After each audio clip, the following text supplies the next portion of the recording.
Bienvenue dans la confusion généralisée. Le monde est sous perfusion, anesthésié, saturé d'infos qui circulent sur internet. Le cerveau rempli de déchets, difficile de faire place nette. Toutes sortes de dégénérés font leur beurre avec ce média. De Zemmour à Dieudonné, de Sora à la bouteille ja. Ils propagent leur haine et leurs propos racistes et détournent quelquefois le vocabulaire marxiste. Ils ne sont jamais loin des pires complotistes et pensent vraiment que des Illuminati existent. Qu'une secte de juifs, francs-maçons ou sataniques dirigent le monde et les banques en secret et nous niquent. Ils ne comprennent rien au fonctionnement de l'économie et n'ont jamais lu de Bohr ou Marx de leur vie. Ils sont les idiots utiles du capitalisme, partisans de l'idéalisme et du postmodernisme. Certains adhèrent aussi aux thèses racialistes, aussi bien chez les gauchistes que les islamistes.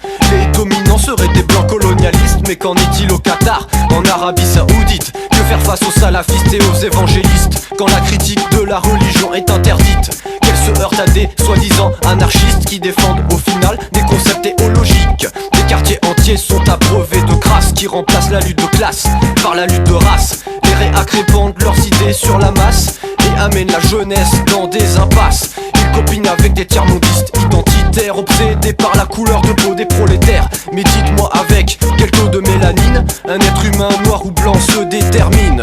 Question débile, thématique de poubelle. On est bien loin d'une vision universelle, d'une humanité libre et égalitaire. Le combat du prolétariat révolutionnaire, c'est l'époque de la confusion générale. Les faux rebelles sont des soldats du capital. La fusion des cons en une réaction globale. Un peu de clarification ne fait pas de mal.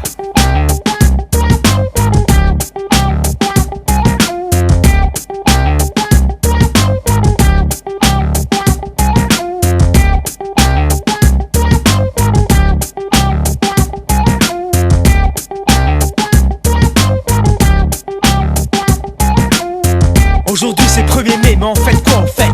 Entre nos buts et les issues des luttes réside un offset. Toujours les keufs qui guettent et je dois trimer pour remplir mon assiette. Rien de neuf, rien qui pète, c'est pas 1917. Parfois violent, souvent festif, voilà le climat des manifs. En a ravalé notre rage comme en range la lame d'Alcanif. La moisissure des syndicats se greffe aux mouvements alternatifs. On suit leur agenda qui fixe aux grèves intermatifs. Comme des éclats de cristaux, ma classe brisée en 1000 morceaux. Brille par son absence, sans se soucier des conflits sociaux. D'un côté des prolétaires qui ont déserté le front, de l'autre des universitaires qui veulent disserter en leur nom. Parlons-en de ces petits bourges qui nous inondent de théories. Ils sont aguerris, nous divisent en des dizaines de catégories.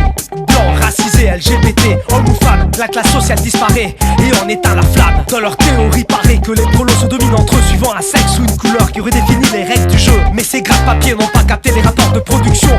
La recherche du profit génère les ségrégations. Si tout le monde bouffait à sa faim, si chacun avait accès aux moyens pour produire tous les biens, si chaque personne, quelle qu'elle soit, prenait part aux décisions, peux-tu me dire à quoi serviraient les divisions, les théories raciales face à la critique radicale qui dégomme les religions, les idées de race sociale dans les quatre coins du monde?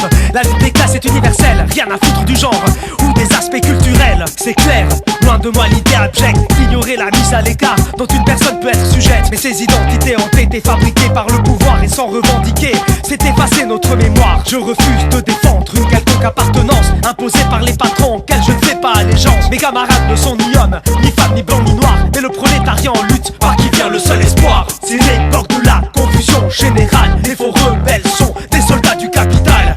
La fusion des cons en une réaction globale. Un peu de clarification ne fait pas de mal.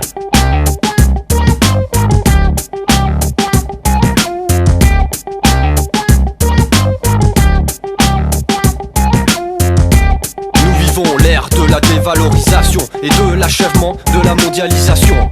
Les chevaliers nostalgiques de l'état-nation survivent en Dupont-Aignan et Chevènement.